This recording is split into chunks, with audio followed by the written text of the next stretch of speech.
Shalom, everyone, and welcome to the Middle East and Beyond. I'm Barry Stagner, coming to you from Southern California, and here, as always, from the Galilee in Israel, Amir Tsarfati. Amir, shalom.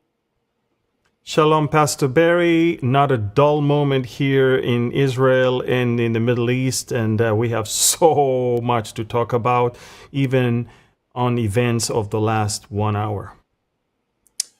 Yeah, a lot going on. It seems like things are heating up again as far as not just newsworthy stories, but things related to Bible prophecy. And, you know, Amir, there is a lot of negative news that comes out of the Middle East, obviously. But there's a positive thing that happens now and again.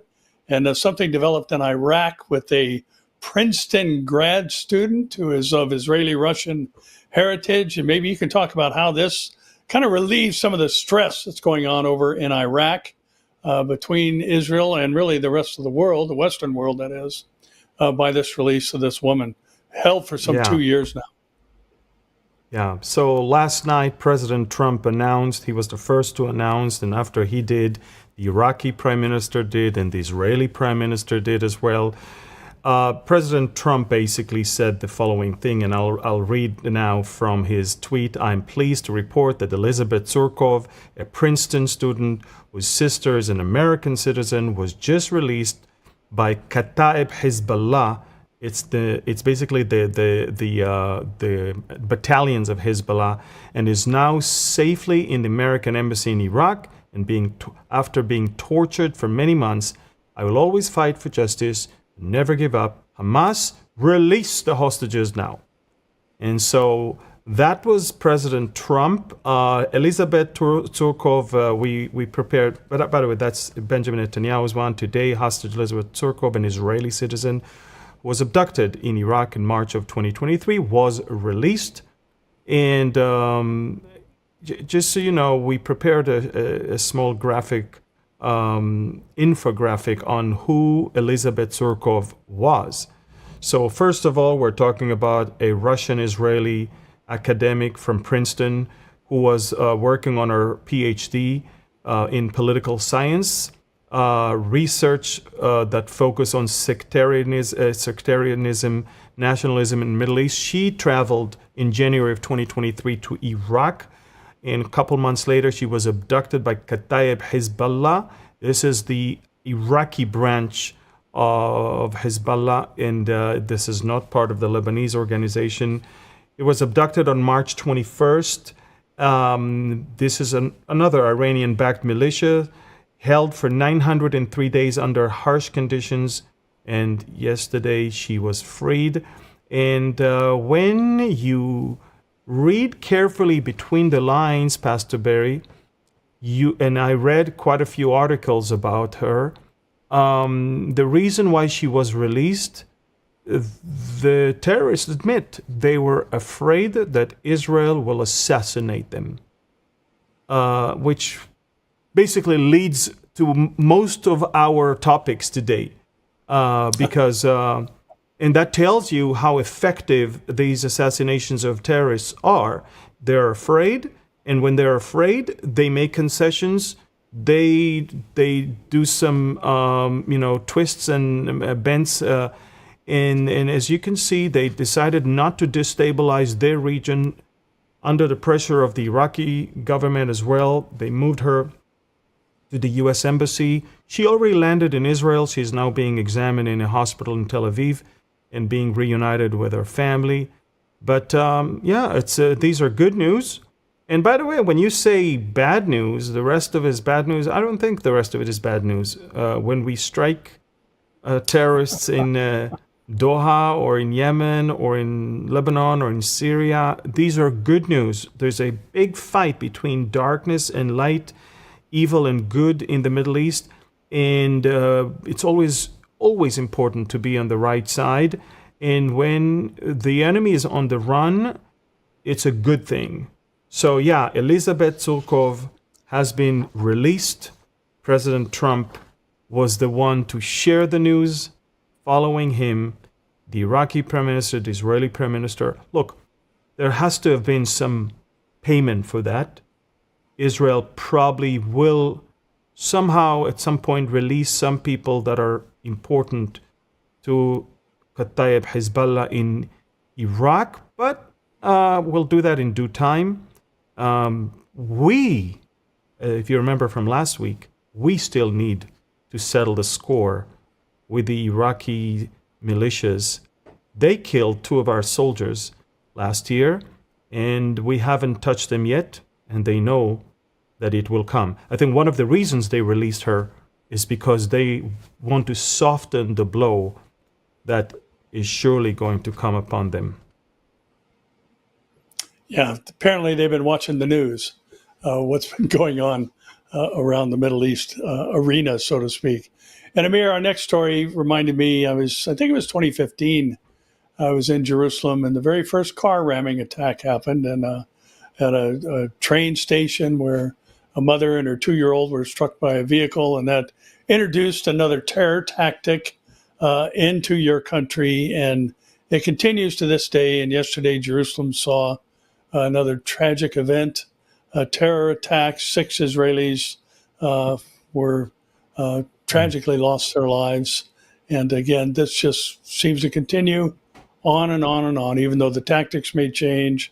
Some of them don't, but still, again, 6 Israelis had lost their lives in a Palestinian bus assault. Maybe you can bring us up to date on that too. Yes. Well, it wasn't just a terror attack, it was a massacre. We're talking about 2 Palestinians that snuck into the Jerusalem area through a hole in the fence. They were picked up by a collaborator from among the Arabs of East Jerusalem. He drove them all the way to this junction that was packed with Israeli people, and they boarded a bus and opened fire with a semi-automatic gun and a pistol, and literally they executed 6 people. And I'm talking with someone who is in his 70s, in his 60s, in their 50s, in their 30s. All of them are civilians. All of them were either parents or grandparents, people that did nothing to these Palestinians. And they were massacred. They were executed in cold blood on the spot. Thankfully, a few Israelis that carried guns managed to rush to the scene and confront those terrorists and eventually kill both of them. And it's amazing how international media actually said that Israelis died, Palestinians were killed. I mean, that's how they framed it. Whereas Israelis were killed, and as a result, they were killed as well, the Palestinian perpetrators. So this is the thing. In fact, we do have, I think, a map of or image of the border. I think we may have a map of where the whole West Bank, maybe not, but just so you know, Hamas ordered this. Hamas took responsibility for it, and Hamas praised it. Hamas funded it.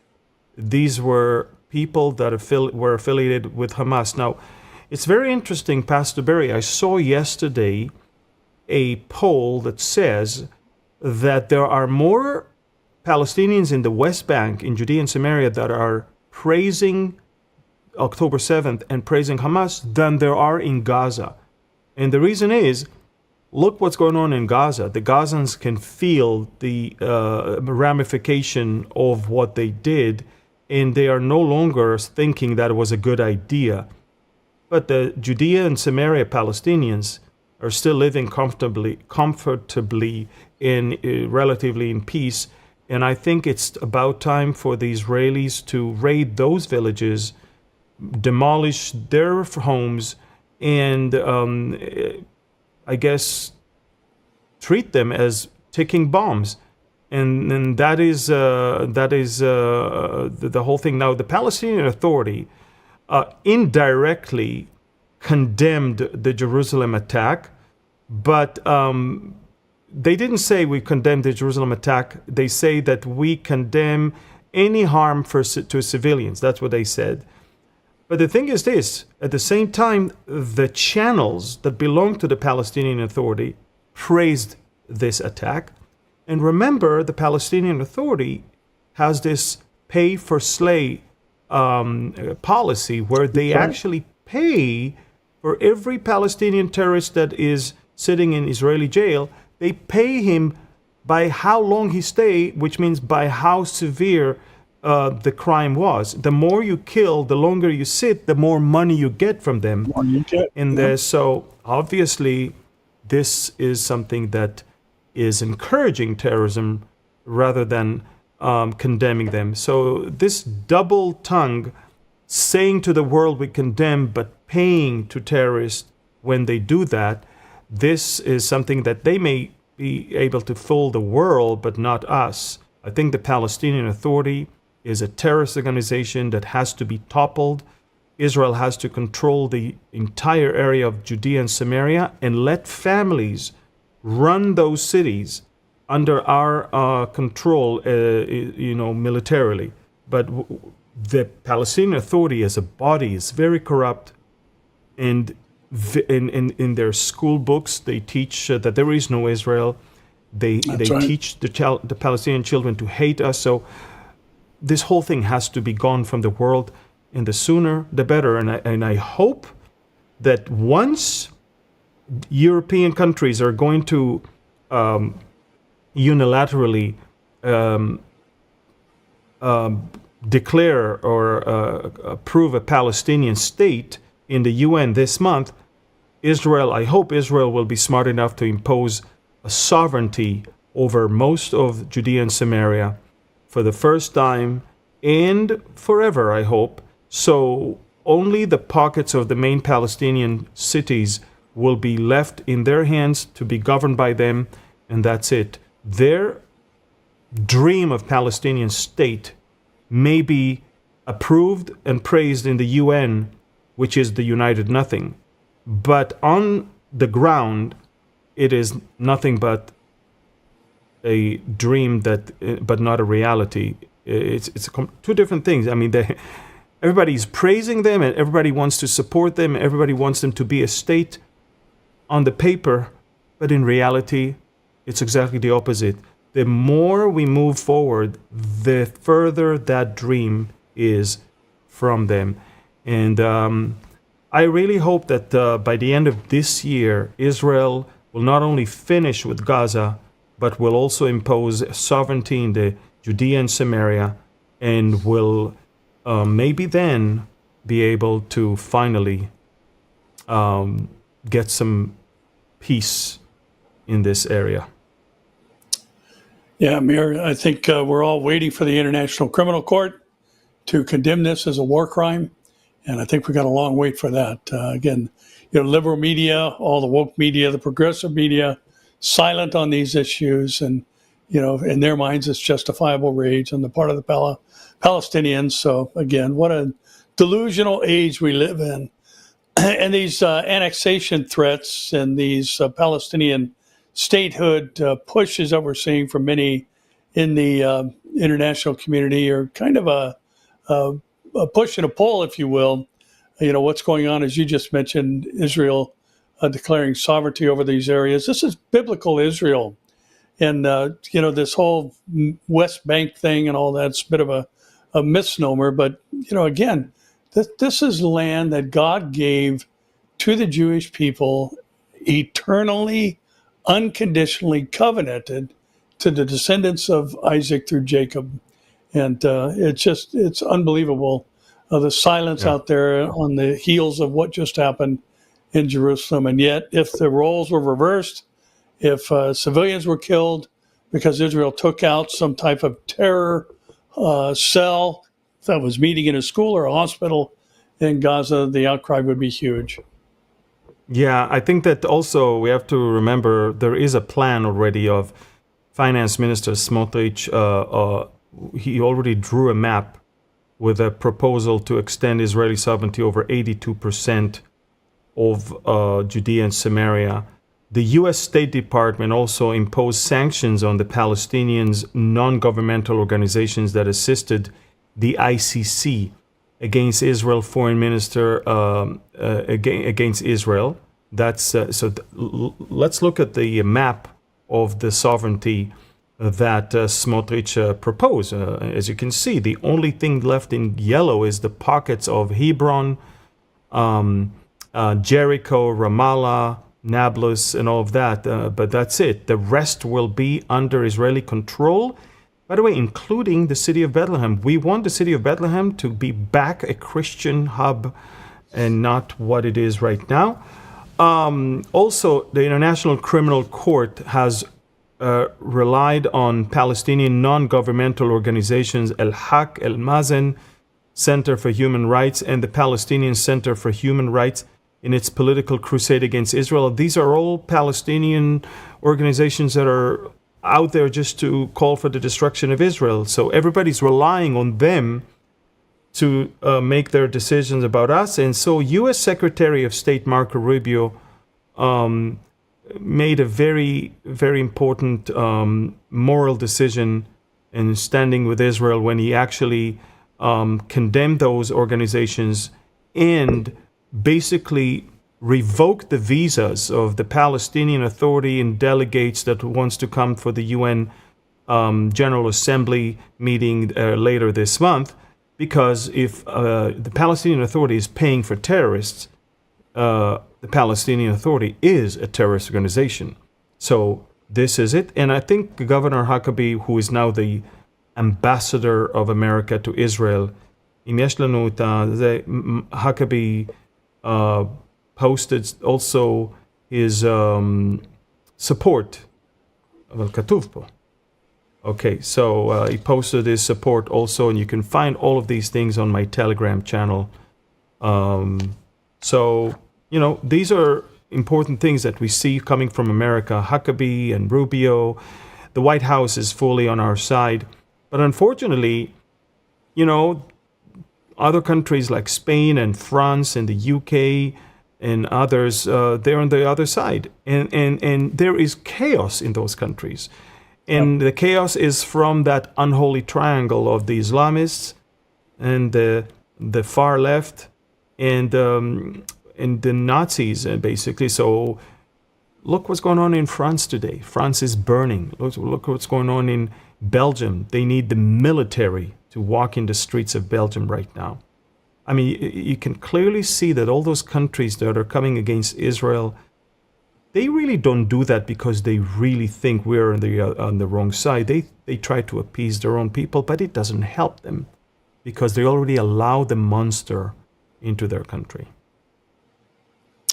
Yeah, it's interesting, Amir, because we're starting to see some pushback from the general populace in some of these countries. And, the German police have taken a pretty strong stance, and some of the individuals they've encountered. There's been interesting video footage coming out of Ireland, where there are groups who are chanting some rather curious things about, the Islamic stronghold and movement that's going on there.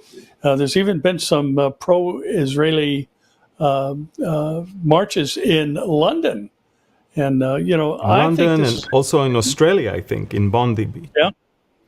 Yeah, and New Zealand too. They're doing the haka and the dance and chanting. We're done with you. Send them home.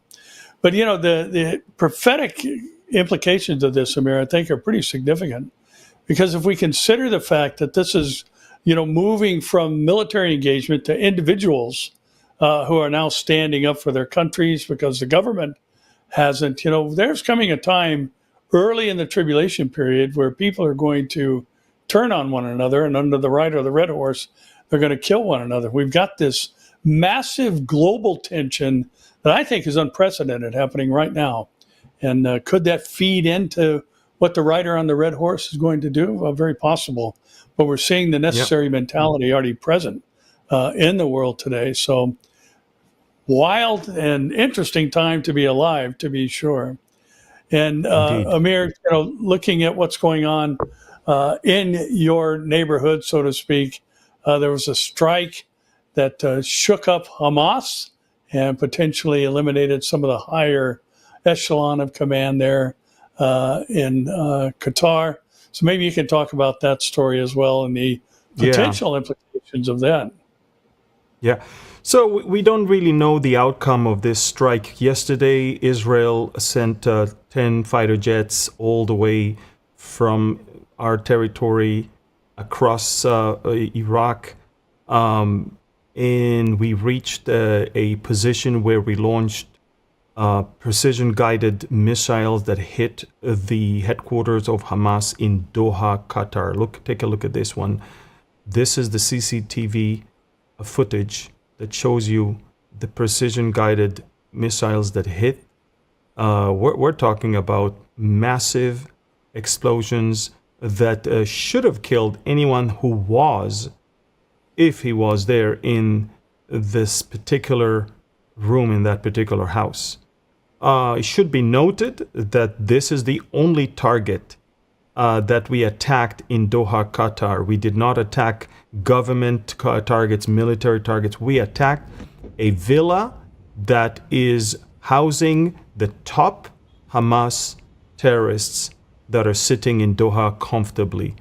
And the funny thing is that's what the villa looked like after that, by the way.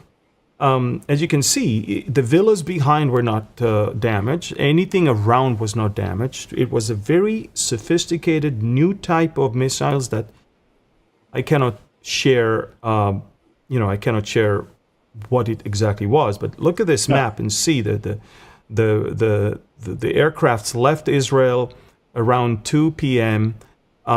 Crossed the area, made it all the way to the Qatari airspace, launched the rockets away from the UAE and Saudi Arabia and hit the Wadi Radwan Street in Doha, Qatar, where the terrorists were meeting. The initial reports yesterday were that good indications that everybody were there. Towards the night and early morning today, we were not sure if everybody were there.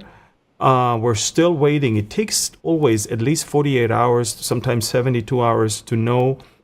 One thing for sure, anyone who was in that room is gone. The question is, who was there? Who was there? Let me remind you, these are the people that celebrated on October 7th, and that's the house that we attacked. Take a look. They were sitting in that big house looking at the atrocities as Hamas are performing live on Al Jazeera, as you can clearly see, and they were praising, and then they took off their shoes and started praying,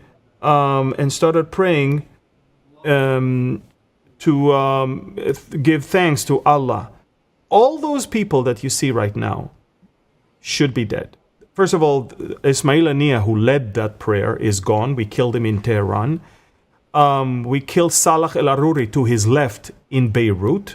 But the other three to the right should have been in that meeting yesterday, and thus they should be dead by now. So basically, Israel is determined to get to all of them. Now, it's a great embarrassment to the Qataris, who always seem to be untouchable. They have billions, trillions of dollars. They are buying their way everywhere. They buy influence in the U.S. government, in the European countries, in the UK. I don't know if you know that, but Qatar owns more assets in London than their royal family. Qatar owns Harrods, department store. I mean, these are British symbols. Qatar owns five-star hotel, owns universities, but Qatar owns almost 40% of Heathrow Airport in London. I mean, we're talking about a country that no wonder why everybody's now condemning Israel for attacking there. But remember one thing. 3 months ago, Iran attacked in Qatar. Iran attacked the Al Udeid base in Qatar, and no one condemned Iran for that. Qatar did not condemn Iran for that. The Europeans did not condemn Iran for that. No one said a word. Okay? And the funny thing is, the Iranians tweeted today that they are shocked that Israel attacked and violated the sovereignty of Qatar, when it's the same Iranians that did that 3 months ago also. And so there's a lot of questions going on right now. First of all, did we hit them? Second, will Qatar continue to mediate in the future? But Qatar is full-blown Hamas. They are Muslim Brotherhood. The only reason why Qatar is so influential is Al Jazeera, which broadcasts to 1 billion people and brainwash them. So they're very powerful media. And they have money where they buy sport events, they buy cultural events, they buy government, they have influencers. Qatar bought basically Tucker Carlson. He's right now looking at Qatar as an ally and Israel as an enemy, where we know exactly who is what when it comes to America. Qatar is buying influencers in America from both sides, the left and the right. Qatar bought all the senates in all the universities. Qatar is funding the anti-Israel and anti-America rhetorics in the universities. Qatar is a poison. It's a 300,000 people country in the size of a big city that has 2 million non-Qatari slaves that are working for them there. And Qatar has no right to say anything about human rights because it treats its own slaves there horribly. Qatar is by far the most diabolic country in our region besides Iran, and that's why Qatar and Iran are two, are birds of the same feather. I mean, it's amazing to see that. And that's it. I mean, we can clearly see that their dignity and honor was basically damaged yesterday, and they're very, very, very angry. Very angry. By the way, I think that Qatar did receive, a warning before that happened. Yeah, and if we did not hit those Hamas leaders, it's because Qatar warned them to leave. So I'm just saying, just remember, Qatar and Turkey are the same thing. They help one another. One has the political power and the other one has the money. And it's the same thing. So, Pastor Barry, I'm glad we did it. Even if we didn't kill the heads of Hamas, the actual strike sent a message to the Qataris and to the whole world. There's not a single country, even if it can be a very, very, very, very wealthy country.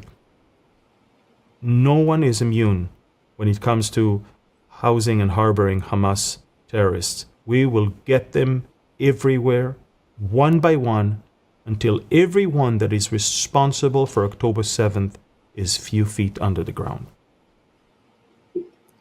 Yeah, Amir, you mentioned that they were living comfortably in Doha, and I think we could add cowardly to that as well.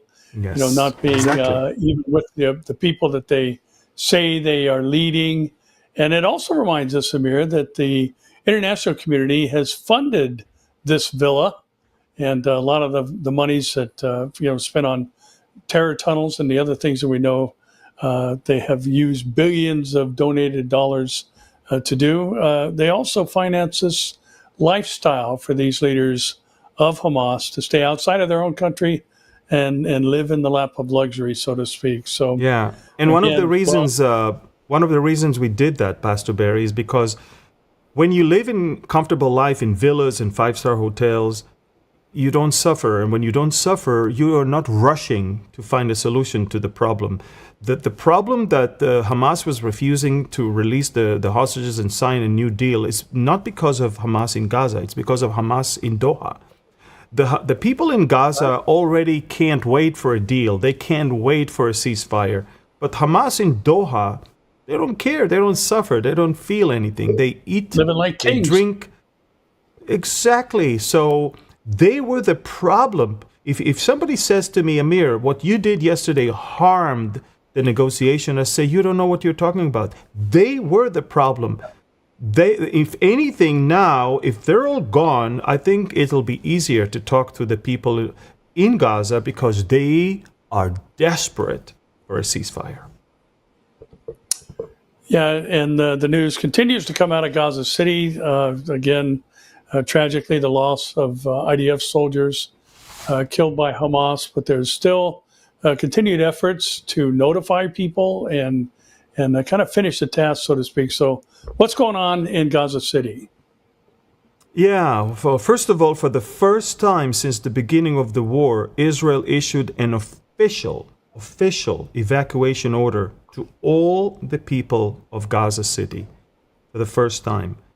And we not only told them that they should be evacuated, we told them where to evacuate. We told them exactly what road to take.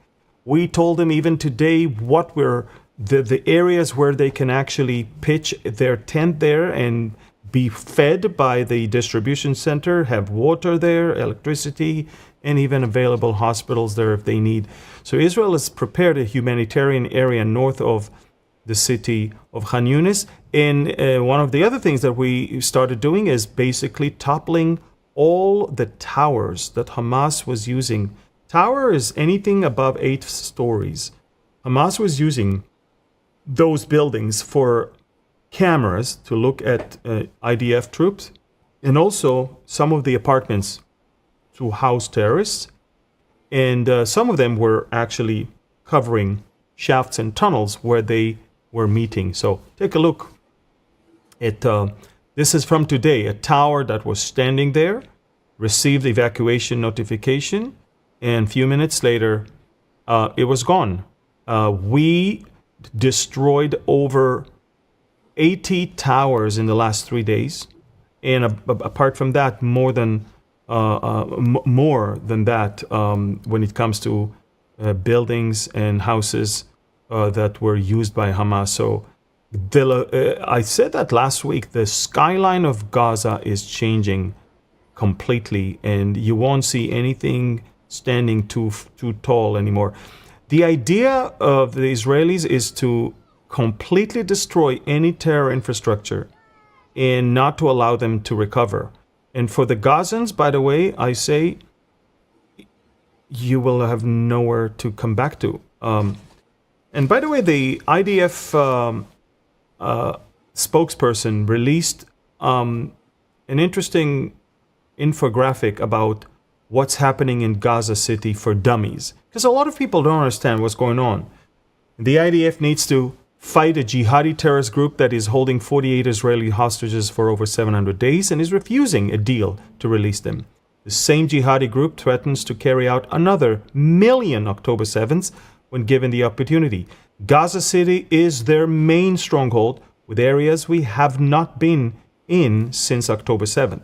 Israel established a humanitarian zone ready to receive civilians from Gaza City with additional food, water, tents, and improved medical response. The IDF has given up the element of surprise in order to let civilians get out of harm's way. The IDF has designated a route to move to the humanitarian zone and communicated it publicly, leaflets, SMS, phone calls, and on social media. Hamas is preventing civilians from moving out of the war zone and asking them to stay as human shields. The IDF will operate while taking many steps to prevent harm. Basically, what we're saying is this: we are the most stupid country in the world. We are being accused for a genocide, and we are even not using the element of surprise. I mean, think about it. If they accuse you, at least surprise them and kill as many as you can. Terrorists, not civilians. But if they accuse you for genocide and you give up on the element of surprise just so you can be good and look, and nobody cares how you look. Nobody cares about what you do because you've already been framed as a country that performed genocide in a country that is performing man-made famine. All this crap, excuse me for my French, is already there. We've been framed. So at least I would say do something. This is the map of Gaza that we prepared even last week, just to show people what we have there. So this is the area where the IDF is currently control, as you can clearly see. The latest advances that you're about to see are in the green, and we have aid distribution centers, humanitarian aid crossings, and planned aid distribution sites that we are opening, new ones, to accommodate all the new ones coming. And that's Gaza City. We're attacking it, and we are encouraging them to move down south to the humanitarian area. As you can clearly see, we're advancing a little bit in the ground, but most of the operation right now is from the air because we are asking them to leave. And this is the humanitarian response in the southern Gaza Strip. Again, we have deployed power lines, water, food distribution centers, everything. Look, we're so stupid. I'm sorry to say that. We're so stupid because we do everything by the book, and we're being accused for not doing everything by the book. I mean, if you're being accused for not doing it, just don't do it and get the maximum result. But at least if you do it, make sure everybody acknowledges that you do it. And but that's it. That's what we have. Remember, Israel has the judicial arm that is so strong. And not only that they control the government, but they also control the military. And they dictate to the military what to do and how to do. And they always tell you have to do things by the international law, or else it will be hard for the world not to say that you committed genocide. But the world is already telling you that we are committing a genocide anyway. But it is what it is. We're doing what we're doing. Almost 200,000 Gazans have left. But we still have about 400,000, or anything from 400,000 to 500,000 that are still there. Our job is to get them out. And if they don't leave, they're no longer innocent, uninvolved. They are taking part in this battle because we facilitated everything for you not to get in ways of harm. But it's your choice. I think that's the perfect segue to why we encourage you every week to subscribe, comment, like, and share, because so much of the battle that we're facing today, especially in relation to the nation of Israel, is fought in the court of public opinion, which is spread and expressed through social media platforms and places like YouTube. And, there's a saying, Amir, as you were talking, that I was thinking about, that, a lie is halfway around the world when the truth is still putting on its shoes. There are so many people out there who are promoting things that are false, giving out false information and just flat out lies, not just misrepresentations, but intentional lies meant to harm the Israeli cause. And so we need your help every week to make sure you're subscribed to both of our channels. Like, comment, share. All these things drive the numbers up on platforms like YouTube, which increases its visibility on people who are not subscribed.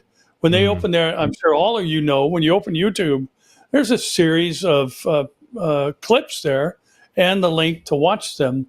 And the ones that are driving a presence on YouTube are the ones that are going to make it into those preview sections. So please make sure you're subscribed, make sure you comment, make sure you like, and make sure you share these things, especially in light of the misrepresentation of truth today. And Hezbollah continues to make the news, Amir, and the government plans on dismantling, without any kind of specific timeline, and a series of strikes in Lebanon, and high-ranking operatives has occurred. And maybe you can bring us up to speed on what's happening up north from your the Lebanese government already took the decision to disarm Hezbollah, but now they needed to sit and approve the military's plan how to do it. And they sat, I think, over the weekend, and the military presented the following plan, as you can clearly see on the screen. They divided all of Hezbollah's influence area to 5 zones. Southern Lebanon, anything beyond the Litani River, between the Litani and the Awali River, is number 2. Number 3 is the Dahya, is the stronghold south of Beirut. Number 4 is Beirut itself. Number 5 is the Baq'a of Lebanon, the Valley of Lebanon. Now, where they store their heavy munitions, heavy rockets, and drones is number 5. Where they used to be is number 1. Israel already took care of number 1. Israel already cleared most of that area, and we are inside that area in 5 to 6 different positions there. What Israel is attacking in the last few months is any attempt to restore everything in number 1, but also still we're attacking depots and ammunition caches and all that in that number 5 over there. The problem with the Lebanese government decision from a few days ago is that they did not give Hezbollah a timetable, and they want to start with the obvious number 1, which is it's already clean, and they want to leave the heavy part last, which is we will never agree to that, because go and take care of business where you need to take care of business first, and then we'll consider to pull out of where we are right now. So everything is upside down there, everything is twisted there, and it means that Israel will have to stay inside and will have to continue an attack almost every day. We attack almost every day because what we think is going on, and American intelligence also confirmed that Hezbollah is actually restoring itself. 20% of Hezbollah's strength has been restored already. So what we do is just mowing the lawn, but the Lebanese people and their military and their government must uproot it, because mowing the lawn means Israel has to operate almost every day. If you want us to stop, then uproot this thing once and for all. And that takes a lot of courage, and Hezbollah is not going to do it voluntarily. You need to understand that Hezbollah represents the Shiites community. They're the protectors of the Shiites. The Shiite community in Lebanon used to be the weakest until the 1980s. They were the weakest. The Christians were the strongest. Then came the Druze and the Sunnis, and now, after Iran invested so much and the Shiites became so big and so strong with their own army, which is the Hezbollah, the last thing they want is to give up on it. It's their pride, it's their strength. And they're also afraid that al-Jolani from Syria will see them weak and then maybe invade and finish the job and kill all the Shiites there. So they don't want to give up on their weapons. Lebanon may even have to go into a civil war in order to get that done.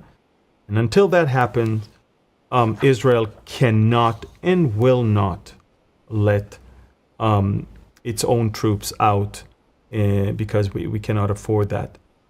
And that's important. It's important that people understand that. We're there to stay until Lebanon takes business into its own hands and uproot this thing. Israel is strong enough right now to call the shots and not to allow that, the recovery of Hezbollah to take place. Well, it's not just the northeastern border that there are things happening in Amir, but also on the northwestern border. There's all continuing issues going on. I think it's interesting that Turkey is not being allowed to gain a foothold there. One of the named countries in the Ezekiel invasion, and yet Syria again continues to crumble as Israel strikes Palmyra, Latakia, and Homs. And so what's happening there on that side of the north of your country? Yeah. Well, Israel, as you remember, right when the Assad regime fell, Israel went to a military operation that basically destroyed the Syrian army, weapons and strongholds and everything. But what we see in recent weeks is that Turkey is now trying to establish its own foothold in its own presence in Syria. What Iran did before, Turkey is doing now. And Turkey is installing radar systems, communication systems, espionage systems. So Israel is determined not to allow that to happen. We are drawing the lines there. Turkey, you take care of Turkey. Stay there where you are. Don't invade into our neighbor and threaten us from there. So Israel, a few days ago, went on a massive night raid. You can see that video where we bombed huge storehouses of missiles. These are air defense systems of Russian Pantsir missiles that we took out. But we also carried out strikes in locations in Palmyra, where we destroyed Turkish infrastructures, as well as Latakia and Homs. So, in fact, I think we have a map that can show you where we attacked in Syria, the different places that we attacked.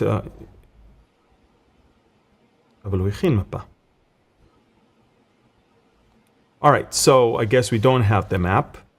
But I'll post that map on Telegram later on, and people will be able to see it, okay? We definitely, we strike in Latakia, which is on the coast, Homs, which is further inland, and Palmyra, which is even east of Homs. So I'll put it on Telegram, and you can see that one.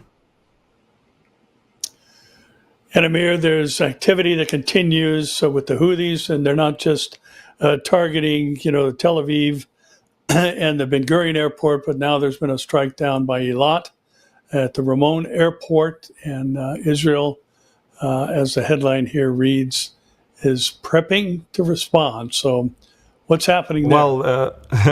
Well, the headlines should be changed, but we created this headline 50 minutes before Israel launched another strike, which is a couple hours ago. And in fact, we do have footage of the strikes in Yemen from 2 hours ago.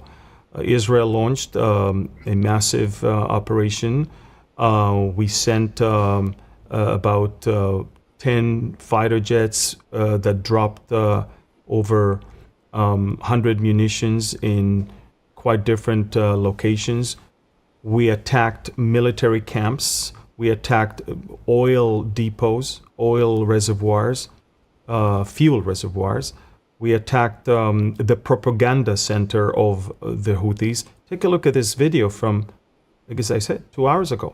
This is 2 hours ago. Look at this oil depot in the heart of Sana'a that is going up in flames. Also, another one is, this is it. Look at this military camp. Look what it looks like. And that's, again, 2 hours ago. Israel did that. Everything is on my Telegram channel. It's, with the Houthis, they don't really learn. So we have to remind them. And so every couple weeks, we have to pay a visit and destroy more and more of those things. We do have more footage that you can see again. All of this is from the last couple hours. And, when look at what they did to us. So you understand why we had to retaliate. We should have a map of what they did to us just a few days ago. From Yemen, as you can clearly see, they take a look at this map. So here is Yemen, and they sent drones. These are drones that can fly long distances, explosive drones, and they made it all the way to southern Israel. First, they made it to the Ramon airport near Eilat and to the Dimona area, where, according to foreign press, Israel has its nuclear reactor there. At the Ramon airport, they actually hit the terminal. Believe it or not, look, they hit the terminal of our southernmost airport. Look at all these shattered glasses. Thankfully, just few people were lightly wounded. Most of them are not even physically wounded.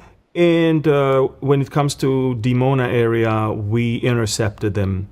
But we paid a visit a couple hours ago, retaliated, and this time it was the longest distance Israel ever had to fly, with over 2,200 kilometers, flying all the way to the Houthi area of Yemen and carrying enough munitions. So take a look at that. I mean, this time, after what they did to us, we launched our own operation in Sana'a, in Amram, and as you can clearly see, we launched our fighter jets and we responded decisively.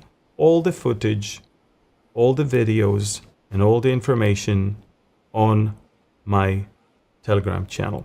And by the way, sometimes I even hint before the attack, such as, and you can see, on Telegram I put all eyes on Yemen or all eyes on, somewhere else, because it's obvious that something is coming.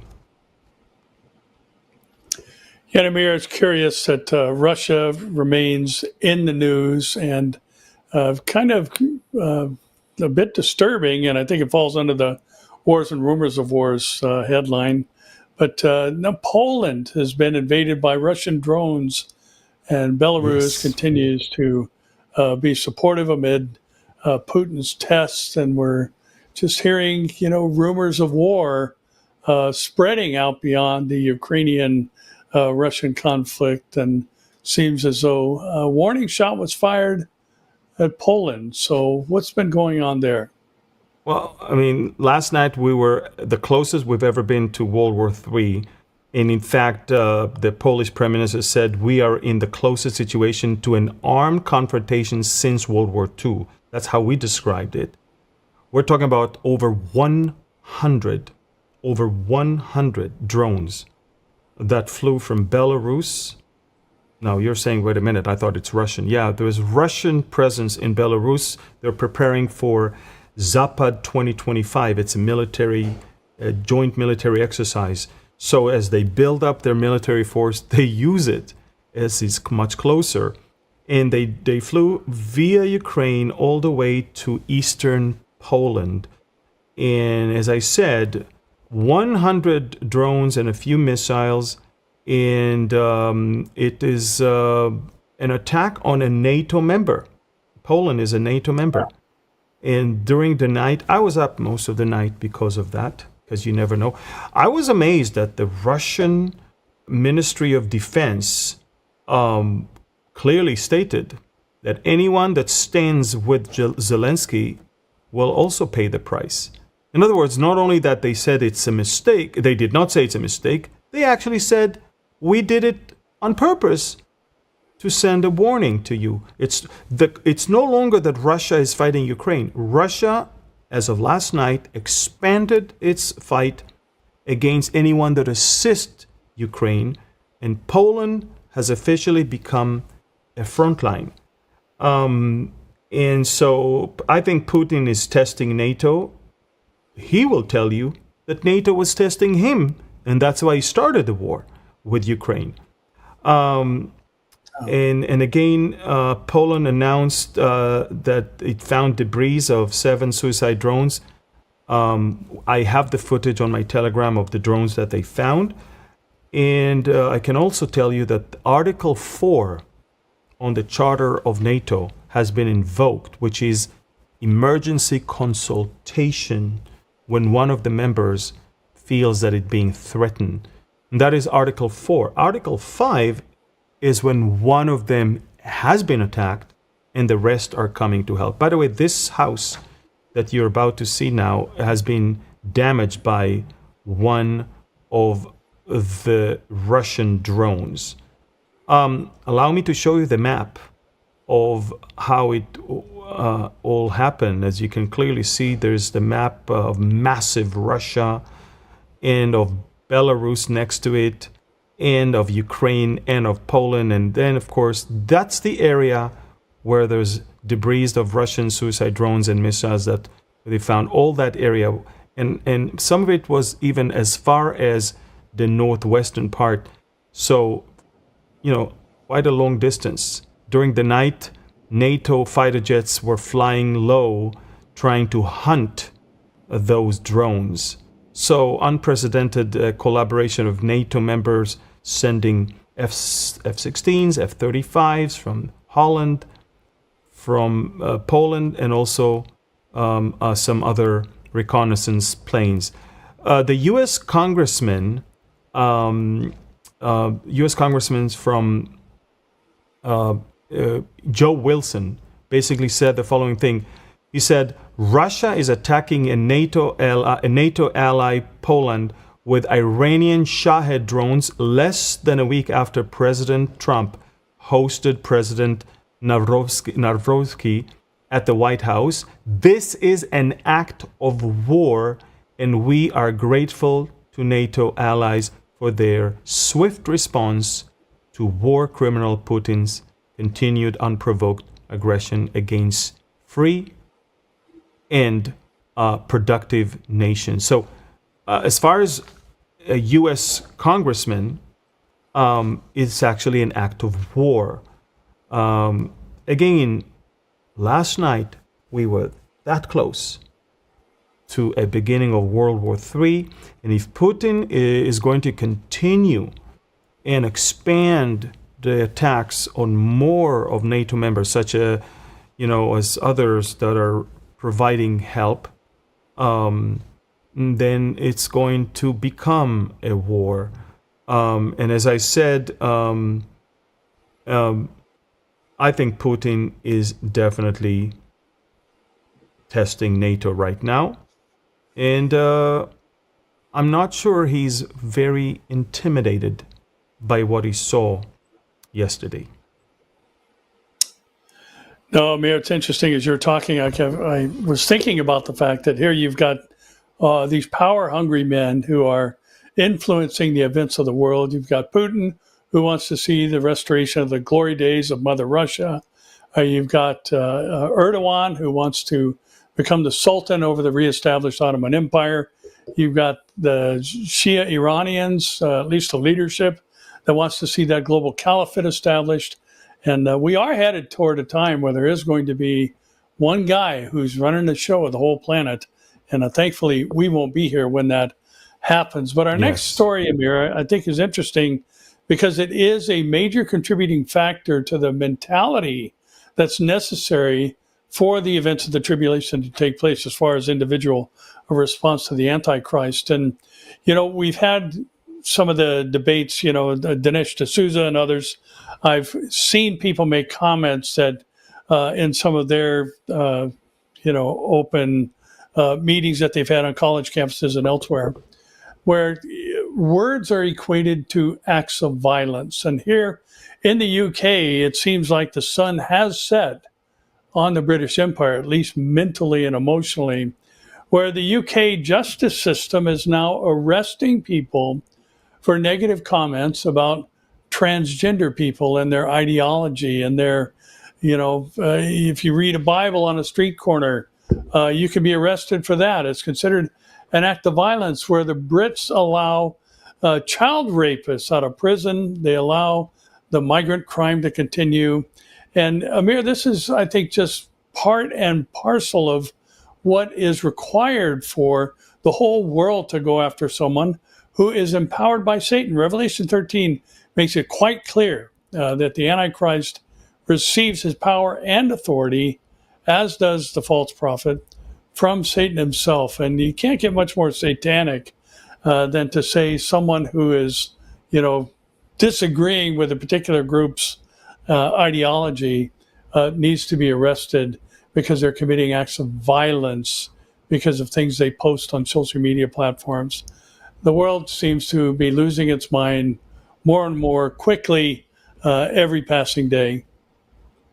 Yeah, I agree with you. And unfortunately, most of this nonsense is coming as a pushback from leftists, from communists, jihadists, and Nazis altogether, and they're of great influence in the younger generation, the Generation Z.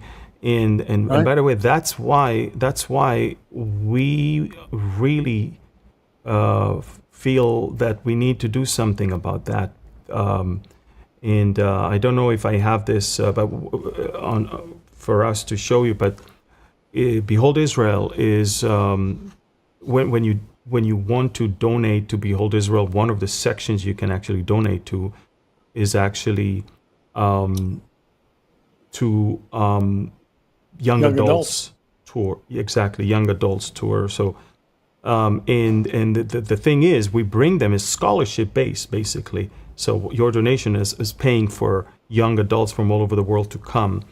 And what happened is, we not only that we pay their way, but for almost 10 days, we just show them the truth. There's something that the social media will never do. We bring them physically to the land. We show them the land. We show them the Bible. We connect reality with scriptures to them, and then we send them back home as great ambassadors. And that's something that has been on my heart from day one when we established Behold Israel. And so again, it's important that we know. And also, Pastor Barry, it's important that people understand that neither you or me, we are not surprised by what we see. I mean, everything we see, we know we live in the days of Ezekiel. We know we live in the days of great fulfillment of prophecy. And my upcoming book, which will come out on October 7th, Exploring Ezekiel, is basically all about that. Maybe we can show a tiny little clip on that so people will understand what this book is all about.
You can see we ask you to pre-order it. We want this to make it to all the bookstores.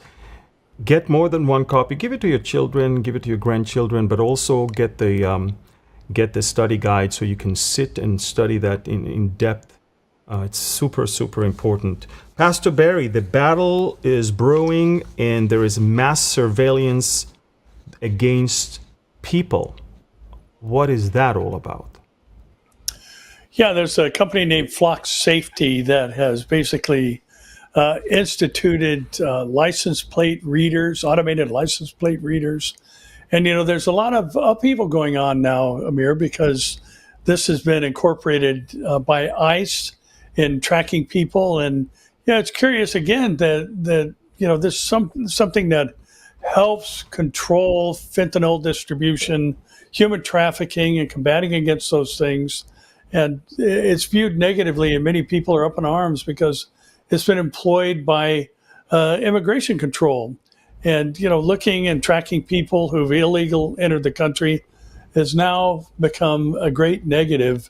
And yet here you've got this company that hasn't really contracted with anybody via Homeland Security or anyone else who's under fire because they invented the technology, or at least, made it available to other groups. And again, it's just this kind of paired with that last story that came out of Britain. It's amazing to see this movement of mind control that is happening in our world. The fact that you no longer have a right to an opinion. You have to go with the flow. You have to think like those in the places of power think.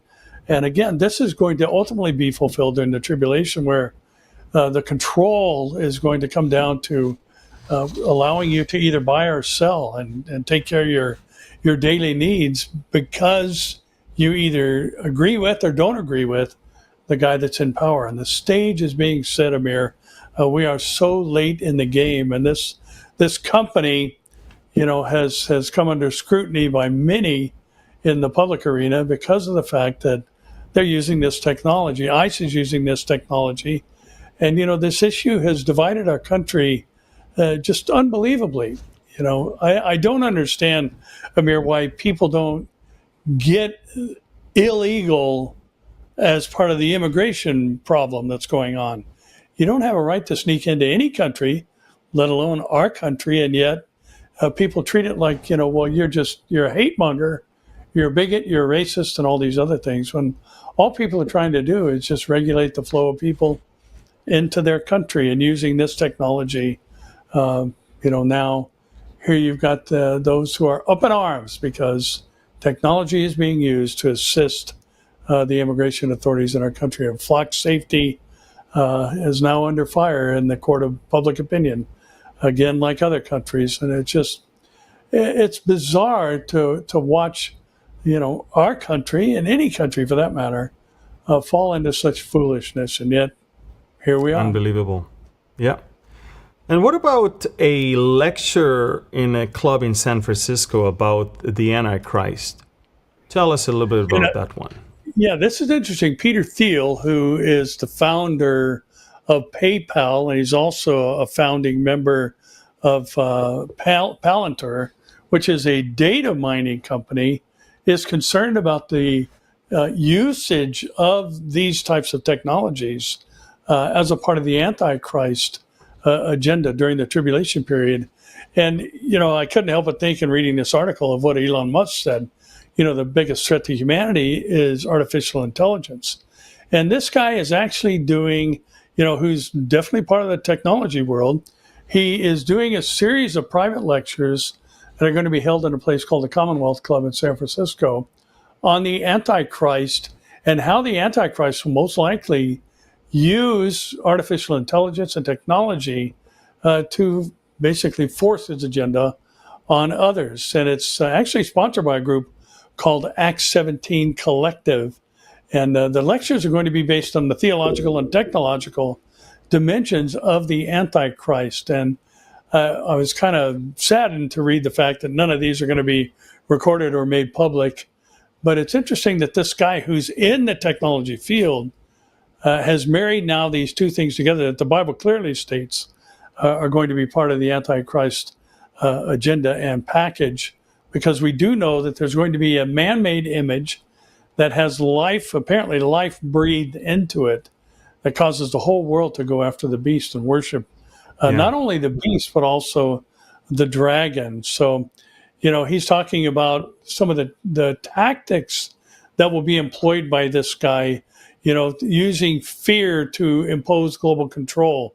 He shared that, the way the Antichrist is going to take over the world is he's going to talk about Armageddon nonstop. He's going to talk about, existential risk nonstop. Oh, the climate is going to consume us all. And, and here we have all of these tools, so to speak, already in play, and they'll be readily available for the Antichrist when he takes the helm of the whole world. Pretty stunning stuff, I think. Very impressive and stunning. And it's not like we're not used to it. I mean, ever since COVID, we can see, and even before that with climate change, I mean, they always move the goalpost with climate change to when the end of the world is. And it used to be, global warming. Now they don't call it anymore because things are changing. But it seems like AI. Cooling, exactly. That they had to change the name to climate change in general. It seems like AI is becoming a factor also that unfortunately packs psychiatric wards in hospitals as of late, where the suicide and some psychosis cases caused by AI. Can you talk more about that? Well, we've talked about the fact that 75% of Gen Zers have stated that they would be open to a relationship with some form of artificial intelligence romantically. But Amir, you just cannot replace the love that God has opened the door for us to experience in a human-to-human relationship, specifically in the marital relationship between a husband and a wife. And what this AI, love relationship is establishing is actually emotionally debilitating. And to have this relationship where there's never any debate, your AI romantic interest is always going to agree with you. There's never going to be any disagreements. They're going to tell you positive things all the time. Well, that's not life, and that's not reality, and that's basically very unsatisfying. It's what heaven is. It's what heaven is for some men, I guess. Yeah, exactly. A woman who's silent, or a mate who is silent, Exactly. and just agrees with everything you do. And interesting that this is now pushing people into emotional and mental breakdowns. And Chat GPT, has actually told an individual who had a history of mental health, that he needs to get away from, the family members and to listen to this Chat GPT because it had claimed to be sentient. In other words, it has understanding and could support him. And, the family's been trying to, pull this guy out of this. It's almost like somebody gets involved in a cult and you send people in to sneak in and break them out and free them from these cultic teachings and mentalities. Amazing. And yet here we've got this happening now from a relationship with artificial intelligence. And, again, Amir, all this is pointing to what's going to happen during the tribulation. And I don't think we can make the point enough in recognizing how late we are in church history. And I believe there's a transition that actually lasts only for a moment and a twinkling of an eye, where everything is going to change. And, we've seen multiple examples of that in the past quarter century, from September 11th, 2001 to the pandemic of 2000. The whole world can change in just a moment. And I believe it's about to, when the Lord comes to raise up the dead in Christ, and we who are alive and remain will meet him in the air and forever be with him. So, Amen. Pretty amazing times. Pretty amazing indeed. Well, our time is up, Pastor Barry. We've covered a lot. And again, I want to look, I need to tell people that we're not into sensationalism. We're not going to sell you stuff just to cause you to watch a video. This is where you're going to get things as they are. And it's important, I think, to share it with as many as you can, because sensationalism will always use clickbaits and yet bring you down, not up, because it's not based on solid truth. It's based on trends. Please sign up, follow, share, like, and comment.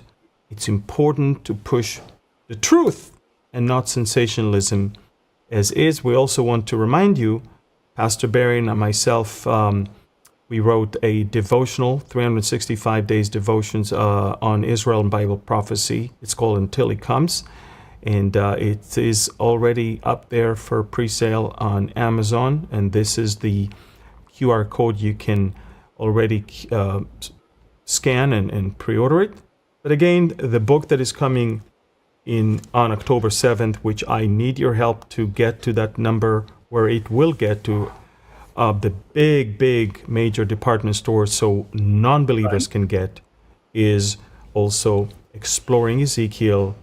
And so I've got the only copy that is there in my office right now. It's not out yet. I got one copy. You can get it. I'm only 2/3 in my goal to get until October 7th. Help me to get to the number. So it will go to Target and Walmart, Hobby Lobby, and the big stores. We want non-believers also to grab it, read it, and hopefully get saved. So, Pastor Barry, this is the time when we bless the people and then we say goodbye. I will bless the Aharonic blessing in Hebrew, Pastor Barry in English, and then we'll farewell Say goodbye. יברכך אדוני וישמרך, יאר אדוני פניו אליך ויחונך, יישא אדוני פניו אליך, וישם לך שלום. The Lord bless you and keep you. The Lord make his face shine upon you and be gracious to you. The Lord lift up his countenance toward you and give you his peace. In Yeshua's name, we offer this blessing. Amen. Amen. Amen. Thank you, everyone, for watching. Please, please, please share it with as many as you can. And until next week, follow me on Telegram, 24/7 news. A lot of stuff is happening, and a lot of stuff will happen. Pastor Barry, one more thing. Yeah, if you don't mind, I just wanted to mention, as you know, I do a little program on Thursday mornings at 10 a.m. Pacific called Take 5, and I'm getting inundated with questions about the Ezekiel War. So tomorrow I'm going to do a program called the Ezekiel War, Who, Where, and When. So if you want to join in, Perfect. That'd be great. We'll talk about some of the specifics there. So thanks for that. Well, thank you, everyone. God bless you, and shalom.